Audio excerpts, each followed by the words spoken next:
Thank you, thank you.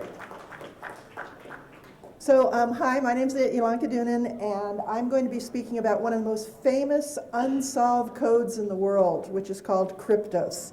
It's at the center of CIA headquarters in Langley, Virginia. There are 4 codes on it. 3 of the 4 have been solved. The 4th has not been solved yet. It's one of the most famous codes. And, you know, the big brain people with lots of college degrees have been working on this for over 20 years and have not cracked it.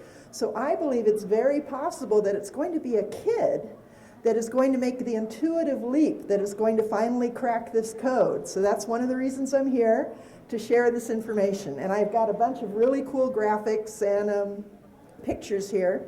And some stuff I'm going to go through really quickly, but of course I can always talk about it later. I will also have a code challenge that we can do in the workshop here after my talk. Some of it is related to Kryptos.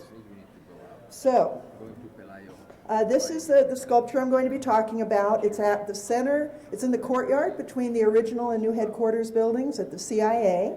And it's about 12 feet tall, 20 feet long, has thousands of letters carved into the copper sheets there.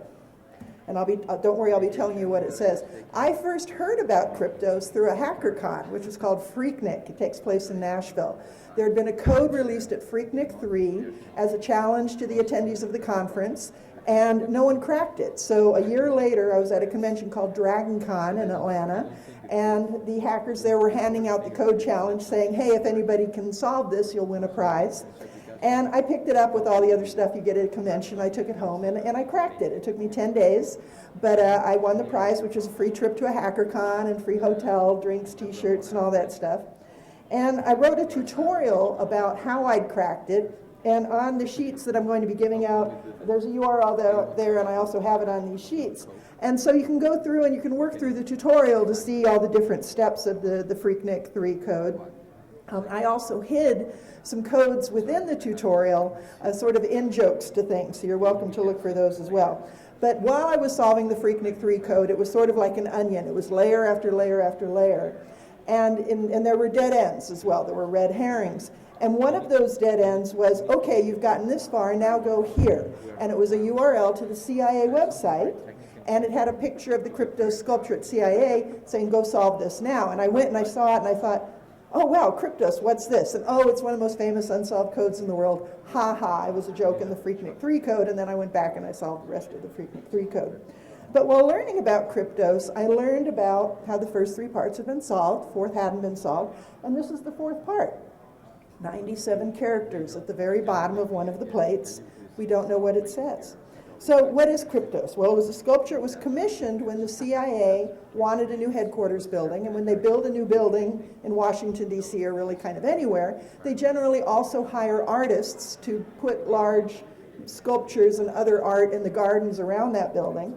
And one of the artists that was chosen was a man named Jim Sanborn, and so he decided he wanted to do a sculpture with a theme of encryption. And he came up with the messages, he carved them into the sculpture, and he learned about cryptography from a man named Ed Scheidt, who was the chairman of the CIA Cryptographic Center at the time. This is a picture of Jim Sanborn. He's still living. He was born in 1945 in Washington, D.C. And I found out some more information about him. He studied archaeology, he'd been to Oxford, and I tried contacting his agent, and I said, well, I want to solve Kryptos. Can I find out what else Sanborn has ever done? And the agent said, oh, no, that would be impossible. We can't make a list of everything Sanborn's ever done. He's done too much. And I said, okay, I'll make a list of everything Sanborn's ever done. And so I did a lot of research on him. I made a whole website about him and started collecting information on all of his works. And then one day I got a phone call from Jim Sanborn saying, who are you and why do you have a website about me? And so then I got to talking with him, and now we're better friends. We communicate more. So he's given me some more hints, and so I'll be including those in this talk. But, you know, Kryptos Part 4 still has not been solved. Now, how famous is Kryptos? I have a list of the world's most famous unsolved codes on my website, elonka.com. I put Kryptos at number 5. Higher than Kryptos, I would put something called the Beale ciphers or the Beale papers. I think there's a documentary going on right now about the Beale ciphers on Myth Hunters. If you watch that, you'll see me as one of the talking heads talking about it. There's the Voynich manuscript, and that is a special bonus here. I actually created my own copy of the Voynich manuscript. I downloaded all the images from the Yale University Rare Book Library. So at the crypto workshop after my talk, if anybody actually wants to see the Voynich manuscript, you'll be able to do that. Dorabella Cipher, Edward Elgar, Zodiac Killer, and then Kryptos. This is my own list. So I wanted to see Kryptos, and it's a long story of how I got to see it, because my cousin and I, after September 11th, I was visiting him in Washington, D.C., and then we tried to get into CIA to see it, and big guys with guns turned us away, which is what they do when you try to get into the CIA and you don't have a pass. And so then I was saying, can I get into CIA? And these big guys that were turning us away kept saying, sorry, you can only get in if you have official business. And then I was saying, official business. Can I make up some kind of official business that will let me get into CIA headquarters? And as I said, this was right after September 11th. And what I did is I did a lot of research on the kind of codes that Al-Qaeda was using to plan the September 11th attacks. And then I was wondering if I could use that as the official business that would let me get into CIA headquarters in order to see Kryptos. But then I was saying, okay, how do I get the invitation?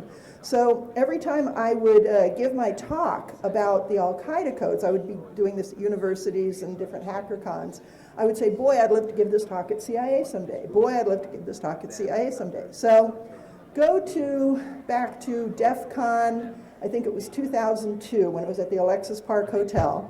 And I was giving a talk about steganography, which was in the big tent on top of the roof at the Alexis Park. And there's maybe 1,000 people in the audience or so. And I was saying, boy, I'd love to give this talk at CIA someday. And at the end of the talk, people come up and they give you business cards and stuff. And one person from the audience came up and they leaned across the podium and they looked me in the eye and they said, I work at Langley. I think I can get you in. So it was an undercover CIA agent at DEF CON who actually got me an invitation to CIA headquarters. I see a question here. You're burning with a question. How surprising to have undercover CIA at DEF CON, yes. So I owe a debt of gratitude to DEF CON to let me get in to see CIA and to see Kryptos at CIA. And I told them I'd give my talk, but I wanted time to see Kryptos. And I was able to get some rubbings of the sculpture while I was there. So each of these is done on an 8.5 by 11-inch piece of paper to give you an idea of the size of the letters that are on Kryptos. And I was even able to get an official photographer to take a picture of me next to the sculpture. So part 4, I'm not sure how far I can go from the microphone. Part 1 starts at the top of the plate on the left, then 2 goes to the bottom of that plate, 3 starts at the top of the next plate, and then part 4 is about 4 lines at the very bottom. The other 2 plates are what's called a visionnaire tableau, and I'll go more into that. So I'll talk about a cipher alphabet and how the keyword was built. Now, the first 3 parts were publicly solved in 1999 by a man named Jim Galogli, a California computer scientist. After he made his announcement and made international news, the CIA announced saying, well, we've got someone who solved it last year, an internal analyst named David Stein, but we didn't make any public announcements because it was just, internal to the CIA. And that made a little bit of news. And then the NSA came forward and said, well, we've got people who solved it too, but we're not going to tell you who and we're not going to tell you when, which is a very NSA thing, that the no such agency. So I kept pushing on that, like, okay, well, who solved it? And they said, it's classified. I'm like, this is a recreational cipher. There's no reason that this needs to be classified information. It is not a secret that's important to national security. So I eventually found out that it was a 4-person team led by a guy named Ken Miller with Dennis McDaniels. And then I said, okay, well, can you send me your notes from when you worked on it? And they said, no, it's classified. And I'm like, again, why is it classified? So again, I kept pushing a bit, and I found out that in 1992, the CIA's deputy director, Admiral William O. Stoneman, who used to work at the NSA but was now at the CIA, said back to the NSA, okay, you guys are so hot solving codes, let's see how hot you are. And so the director of the NSA at the time, Vice Admiral John McConnell, Mike, He took up the challenge, and they put together a team, a 4-person team, to run computer attacks, the NSA computers, and they were able to solve the first 3 parts by December 1992, but they could not solve part 4 either. So they wrote up the report in a memo, they sent it to CIA, and then they were kind of done with it. So I was like, I want to see this memo. I want to see these notes. And they kept saying, it's classified, it's classified. I'm like, it shouldn't be classified. So I filed what's called a Freedom of Information Act request, a FOIA, on the NSA saying, show me your notes. So I filed this in March 2010. They said, okay, and are you willing to pay the search fees? And I said yes. And then they said, okay, we've completed your search. You are in the first in, first out processing queue for non-personal easy cases. But since there were several cases ahead of mine, they were unable to respond within 20 days. And I said, okay, this is fine. This is in June 2010. 6 months later, I write back and say, what's going on? And they say, oh, it's actively being worked, but it may take a while. Another 6 months later, I wrote back and say, oh, you're in the final approval stage. So I kept pushing. Every 6 months, I wrote to them. Finally, again, I started this in March 2010. 2013, I get a big, thick envelope in the mail. It's the report. And it was the memo. You can see there at the top, forward to Admiral Studman for review, for info. And I want to say this was approved for release by NSA on May 21st, 2013, FOIA case 61191. That's me. They got that released. So again, the report said that they had not been able to solve part 4. And why? Well, part of it was because they just didn't have much to go with. When some really difficult codes are solved, like the Enigma ciphers from World War II, they were solvable because we had a lot of ciphertext to work with. So we're able to find those kind of mathematical patterns to take a code apart. But with part 4, we just have those 97 letters. So I continued researching other ways, like researching more about the artist and what else he'd done. And I found out that after he created Kryptos, he created something called the Untitled Kryptos piece, which he sold to a private collector in California. So I went to that private collector and I said, hi, I hear you purchased the Untitled Kryptos piece. And he said, yeah, it's in my backyard. And I said, okay, can I come and take a look at it? And he said, sure. So I went in and I took some pictures of it. So this is his backyard. Right? And you can see on one side, and I'll have some better pictures, one side was all the text of Kryptos, but in a slightly different order. And on the other side was a bunch of Russian text. It used what's called the Cyrillic Alphabet. Right? And then that sculpture, there's also another version of it, which is a little bit larger, which is at the Hirshhorn Museum now in Washington, D.C. That's that big oval museum if you ever go to D.C. So you can see at the top right, the encrypted text there, it's not in the English alphabet, the Latin alphabet. It's in Cyrillic. It's a different alphabet, which is used in the Soviet Union. And then another part is in the kind of standard alphabet that we're able to see and understand. All right. Then I found out the Russian text was also duplicated on another of Sanborn's sculptures, which was called the Cyrillic Projector. This was used for some of his art shows in the early 1990s, and now it is permanently installed at the University of North Carolina in Charlotte between the Friday and the Fretwell buildings. And there's a light on inside of it which beams encrypted text all around the courtyard. And we put together a team and we cracked these codes, and I'll tell you what those say. Another thing I found out that on the Untitled piece, on the Cyrillic side, it's only about, the Cyrillic projector only has about 3/4 of the text that is on the Antipodes sculpture, the one that's at the Hirshhorn Museum, but we solved all the Russian on it. Another thing I found out that the sections are in a different order. So in the CIA sculpture, the order goes 1, 2, 3, 4. And on the Untitled piece, it goes like 3, 4, 1, 2, 3, 4, 1, and then it kind of chops off. And also on the Untitled piece, the one that's in this guy's backyard, there's these 2 extra dots. So again, this is part 3. This is on the Untitled piece. And in the ciphertext, there's 2 dots. S dot, F dot. Those dots do not appear on the sculpture that's at the CIA headquarters. The letters are all the same, but the dots do not appear. Why? We don't know, but it might be an interesting hint. If they were on Kryptos,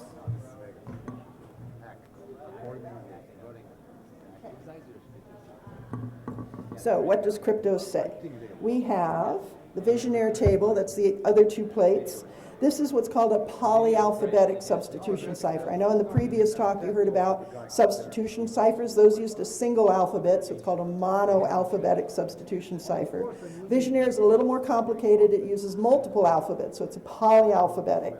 And it's named after Vigenère, who had a different method. It's a little muddled who invented what. But hundreds of years ago, this was called le chiffre indéchiffrable, the uncrackable cipher. These days with computers, we can usually crack it quite quickly. So the first thing that you want to do is you want to make a cipher alphabet. And anybody who's going to be working on the code challenge later, you want to pay attention to this. So when you're making a cipher alphabet, and you heard earlier about you can have a method, but you also want to have a key. If you change the key, it changes how the code is encrypted and decrypted. So here you take the alphabet, A through Z, and then you take your key, which in this case is the word kryptos. You take all the letters of kryptos out of the alphabet, push them off to the left, and then mush all the rest of the letters to the right. So you still have 26 letters, but they're scrambled in a very specific way.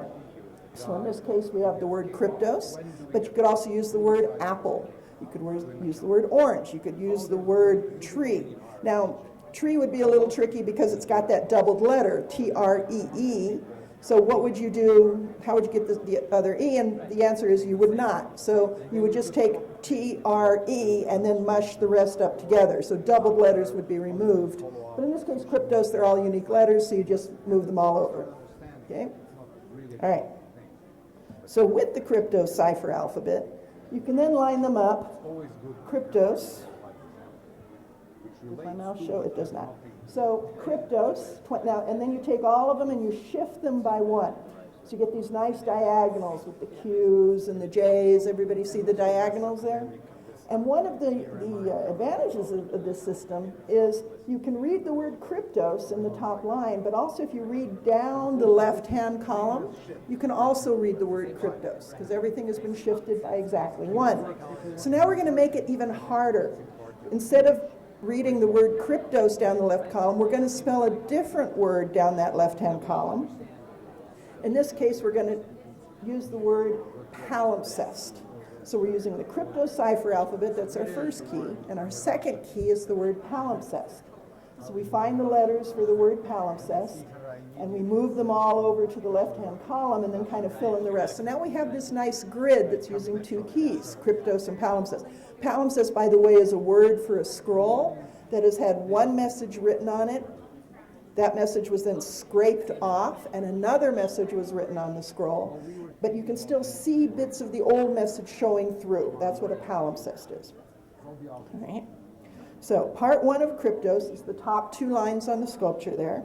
So the cipher text there starts with the letters E, M, U, F, P, H, Z, and using these two keys of kryptos and palimpsest. So we take E, M, U, F, P, H, Z, and we put E on one line, then M, then U, then F, then P. You take the E and you go up to the alphabet at the top, you get to the letter B. M, go up, you get E, U, you get T, F, W, P. So E, M, U, F, P, H, Z comes out to the letters B, E, T, W, E, E, N, between. And if you keep doing that, then you can pull out the entire message. So the cipher text of part one is here. The keys are the words kryptos and palimpsest. And the plain text is, between subtle shading and the absence of light lies the nuance of illusion. Now, the slide says occlusion. That's not a typo on the slide. That's the way it's carved into the sculpture. And I asked Sanborn, I said, was that a mistake? He said, no. He says it's deliberate, but it's not what it is that's so important. It's where it is. It's the orientation or the positioning. Part two starts at line 3 on the sculpture, goes down to the bottom of that plate. This is the cipher text. Actually, he did admit that he had one mistake. There was a letter at the bottom that he left out. This uses the same method as part one, but with different keys. Instead of kryptos palimpsest, it's kryptos abscissa. Abscissa is the word for an x-coordinate on a graph. And the plain text is, it was totally invisible. How's that possible? They used the Earth's magnetic field, X. The information was gathered and transmitted underground to an unknown location, X. Does Langley know about this? They should. It's buried out there somewhere. X. Who knows the exact location? Only WW. This was his last message. X. 38 degrees, 57 minutes, 6.5 seconds north. 77 degrees, 8 minutes, 44 seconds west. ID by Rose. Or actually, we thought it said ID by Rose until he admitted there was a mistake, and what it really says is X layer 2, which isn't a lot more understandable. I will show you where those coordinates point to. Then there's part 3. Starts at the top of the next plate, goes down to about the 4th line from the bottom. This is the ciphertext for part 3. Now, some of you may notice that this ciphertext looks a little different than the ciphertext for parts 1 and 2. Anybody notice anything different? A little louder. Yep. All right, the other ones had question marks. This is only letters. Good. Anything else? All right. Another thing is if you, over there. If she said anything, I couldn't hear it.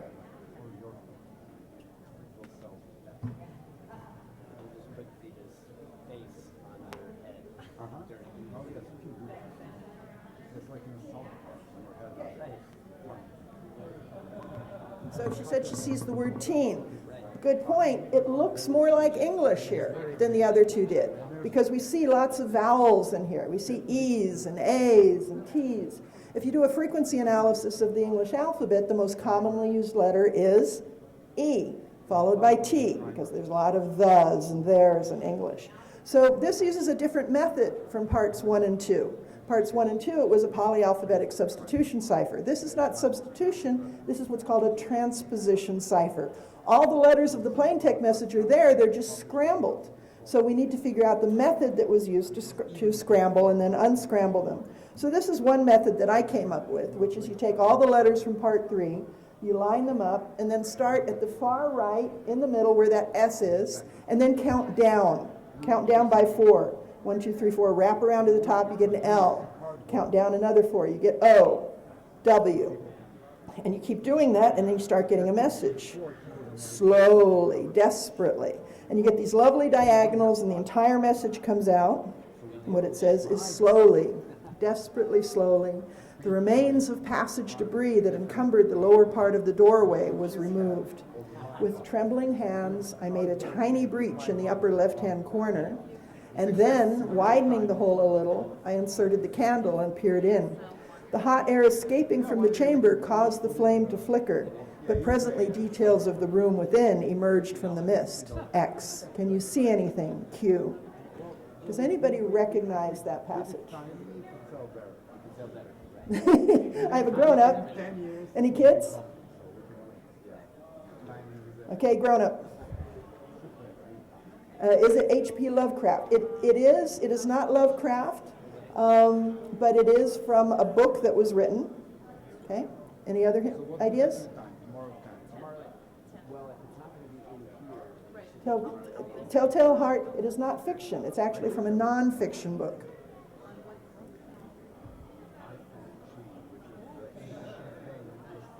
Louder.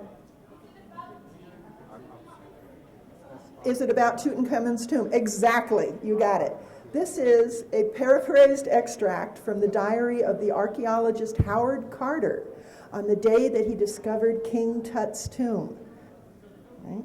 That was November 26, 1922. And the question from Can you see anything is yes, wonderful things, or yes, it is wonderful.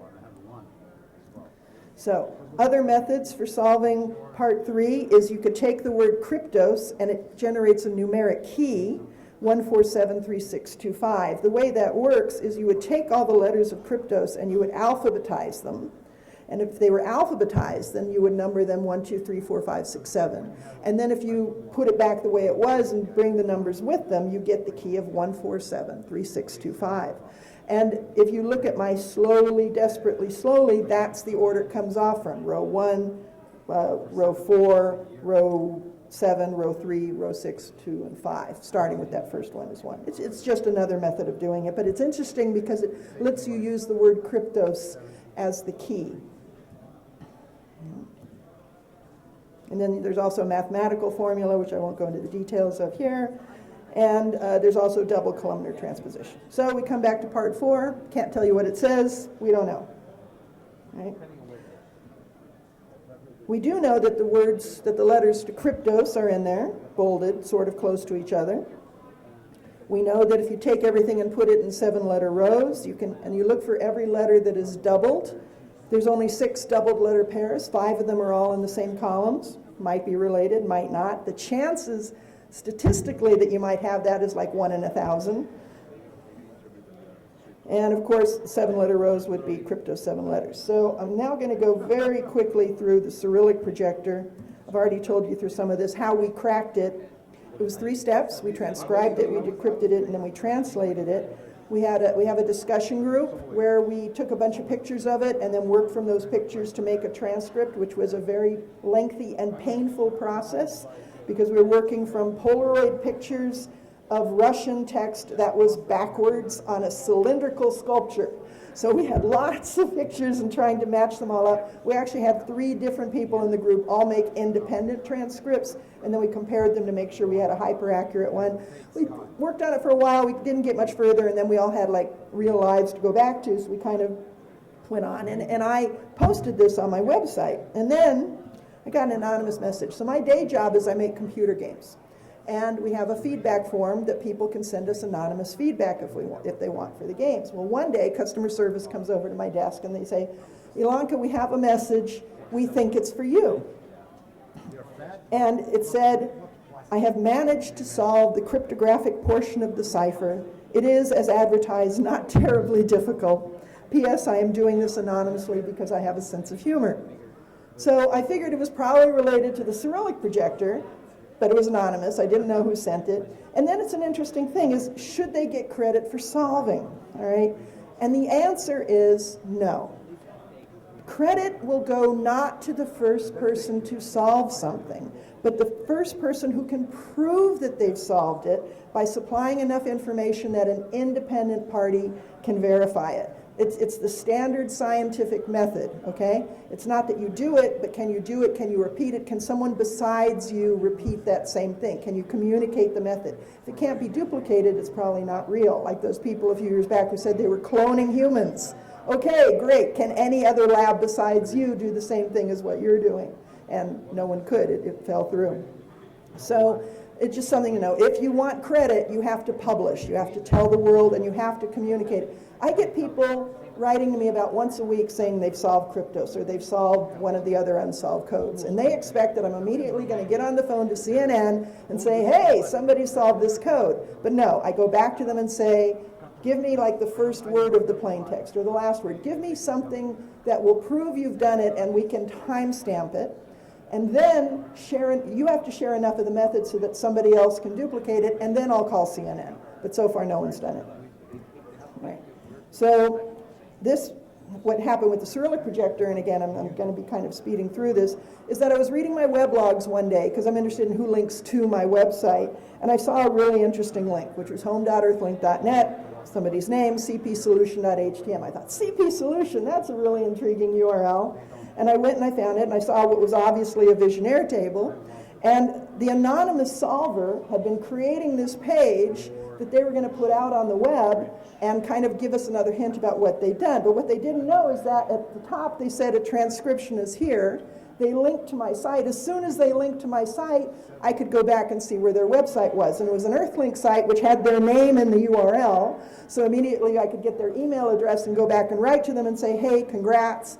What does it say? And they said, well, I'm not sure. They had solved the cryptographic thing, but it came up with a mush of Russian text that they couldn't read. So now the race was on. We had a method, we had a mush of Russian text, but we didn't have a plain text yet. So we're like reaching out through IRC and trying to find someone who can translate this Russian for us. Does anybody here speak Russian? Okay. If you don't speak Russian, this is really hard to read because it's mashed together, there's no word breaks, there's spelling errors. This is not the plain text, but this is an example of the problem. This sentence might be easily understandable to a native English speaker, but someone not familiar with English would have a great deal of trouble reading or translating it, plus the fact that there isn't any punctuation isn't any help either. We can read this because we're native English speakers. Someone who's not a native English speaker probably would not be able to read that. Okay. We did finally find a native speaker who was able to tell us. It came out to be extracts from classified KGB documents. I won't go and read all of it, but we did find out that there had been a Soviet defector that had brought a bunch of classified KGB documents. We found one of them, and part of the Cyrillic Projector came from the top of this memo. It was a KGB memo from 1982 about the Soviet dissident Sakharov, and concerns that his comments at the Pugwash conference were going to be used by the Americans for an anti-Soviet agenda. So they were debating getting rid of him. And this says secret, no, secret, it was classified. So, getting back to Kryptos, the latitude and longitude coordinates, I'll speed through this. So that white building with the funny shaped roof, that is the cafeteria between the original headquarters building and the new headquarters building. As the new headquarters building there on the left was being built, they had a courtyard there so that from the cafeteria there's a line of windows. The CIA employees can look out the windows, see this courtyard. Kryptos.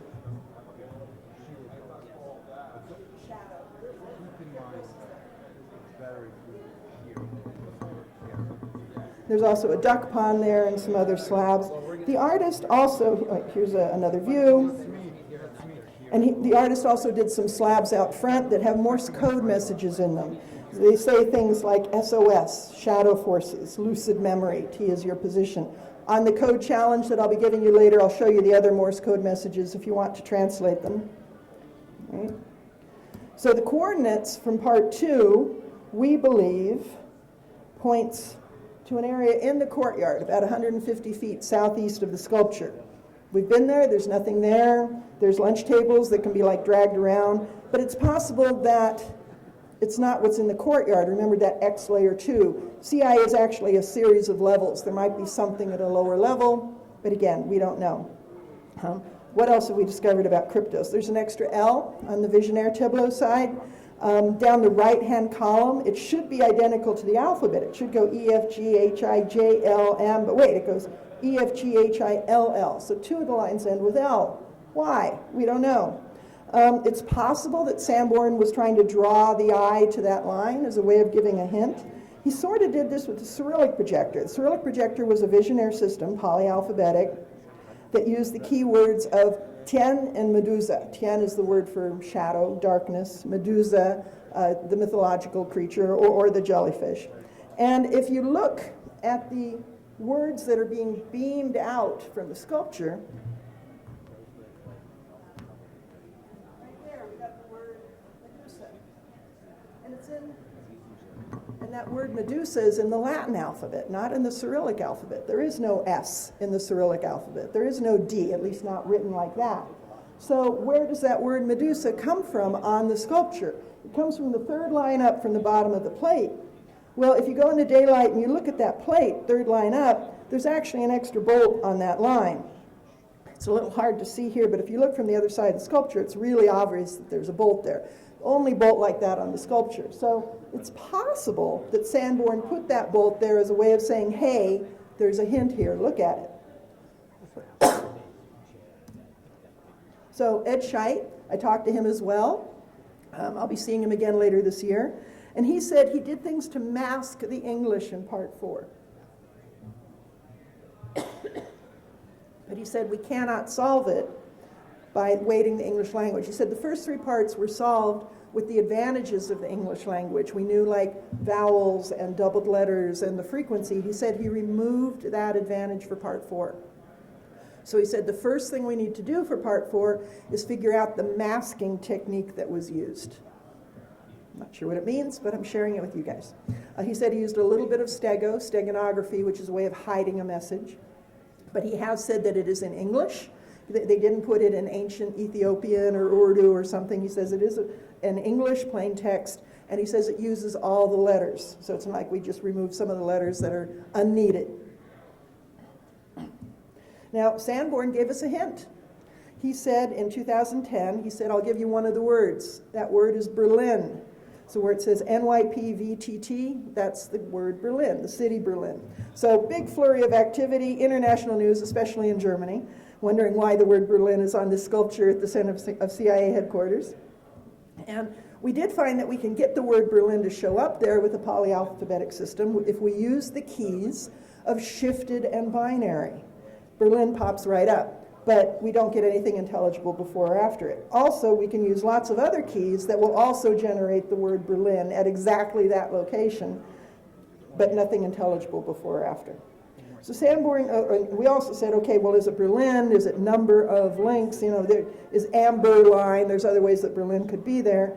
But Sanborn has said, no, it means Berlin. It means the city. He said that all 4 parts of Kryptos are important. And he said he'd give another clue in 10 years.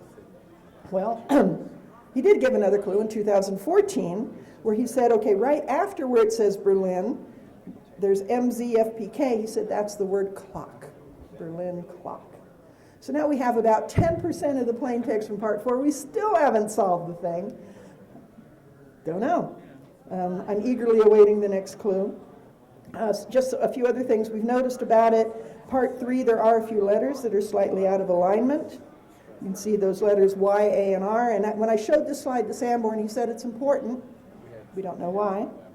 Also, something interesting he said is I showed him one of the slides, and usually the picture of Kryptos that was used was the one at the top left. And he said, don't use that one. It's from the wrong side. That one's ugly. I said, what does that mean? What do you mean? What picture do you want? And he wanted the one that was down at the bottom right. He said, that's the way to look at it. That's the front. I'm like, okay. A little bit more about Berlin. It's possibly he's referring to the Berlin Wall, which was falling. Anybody of the kids, have you heard of the Berlin Wall or the fall of the Berlin Wall? Okay, good. So that was falling right around the time that he was carving the sculpture. And some of the pieces of the Berlin Wall were then shipped to the CIA, where there's a monument at CIA to the Berlin Wall. And that was, the plans for that were being done right around the same time that Sanborn was creating the sculpture. So it's possible that he was referring to this in part 4. We don't know. The coordinates, which point to the central courtyard, are possibly where that monument was going to be. In actuality, it's down around here. But this is all just theory. So there's still part 4. Don't know what it says. Oh, one other thing about the Berlin Wall, before anybody gets too excited about the graffiti.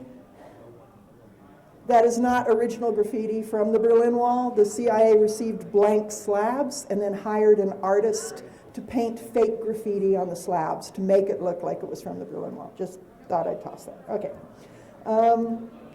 Sanborn has made many other sculptures. I have a lot of this information on my website. He's done a lot with binary and ASCII. Like there's a sculpture on the right from the University of Connecticut. So you can see all the 1s and 0s that are being projected. The circular bench there is at Martinsburg at the Internal Revenue Service Center. And then just another fun thing. To the kids, how many of you have heard of this book, Da Vinci Code? Okay, grown-ups, Da Vinci Code? All right, Dan Brown. There are 5 puzzles that are hidden in the artwork of the book jacket. Dan Brown does this because he's giving clues about the subject of his next novel. 2 of the puzzles in this book jacket of Da Vinci Code refer to Kryptos, believe it or not. And because it was a clue that his next book was going to be about Washington, D.C. So on the back of the book, there's a fake tear. And in there it says, only WW knows, referring to that part 2.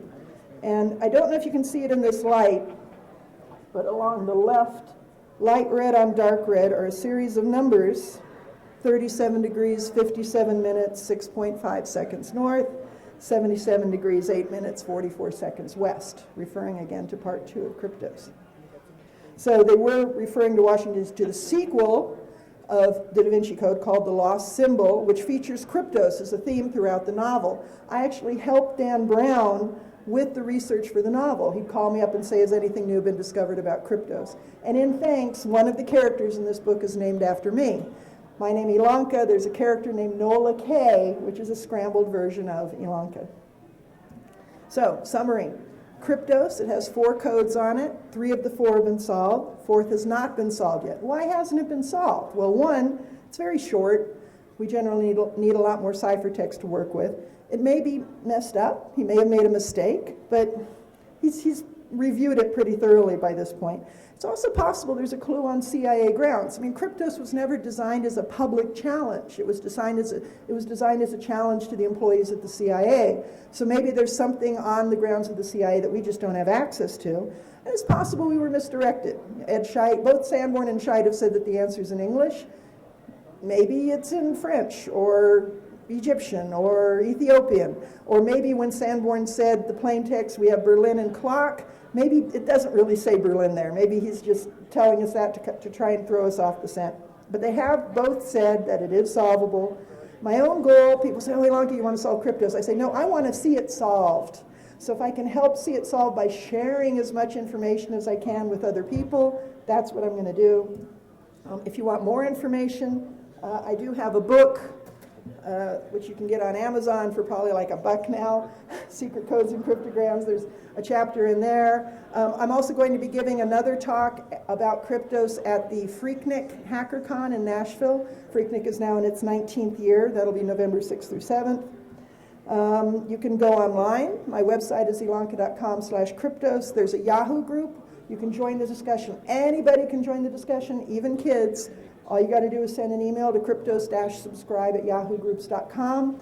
And I want lots of ideas, because I think it's going to be lots of ideas that get this thing solved.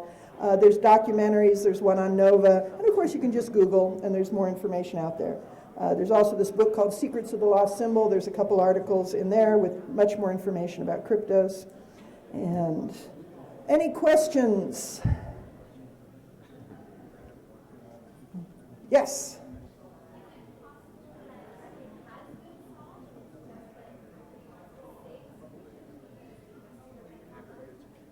Yeah. Is it possible that it's been solved and whoever solved it just didn't want to say the solution? It's possible. Like I said, I get people writing me once a week saying they've solved it, but they're not going to tell me. But I think no, they didn't solve it. They just want the attention. Most often people ask, they say, look, someone at the NSA must have solved this by this point.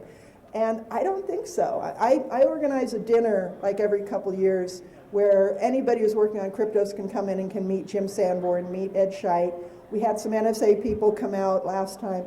And I believe that if someone at NSA had solved it, someone would be coming up to me at one of these dinners and going, nudge, nudge, eh? Nobody solved it? No. But no, instead, they're like angry. They're like pissed off that it hasn't been solved yet. So I don't believe anyone has solved it. And no one has ever given me any reason to think that it might have been solved.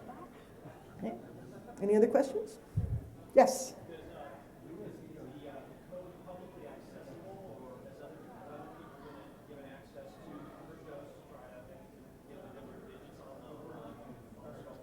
The question was, is the code publicly accessible? The text is definitely accessible online and has been published in various cryptography magazines. The sculpture is not publicly accessible. I do have contacts in the CIA, and they write to me kind of anonymously and say, what do you want me to go look at? And I say, go look under this slab. Or I asked one to measure the thickness of the slabs, and he didn't want to get in trouble, so what he did is he took an aluminum gum wrapper, and he went out there on his lunch break and he quietly put the wrapper up against the sculpture and kind of creased it and then put it in his pocket, and then he went back to his office so he could measure what the thickness of the slab was and then send me the information. So we've got people that are looking, but so far nothing interesting coming out of it. Any other questions? Okay, like I said, I'm going to be here for a while on the workshop, got this cool crypto challenge here, and anybody else has any questions, you're welcome to come up at any time. Thank you for listening.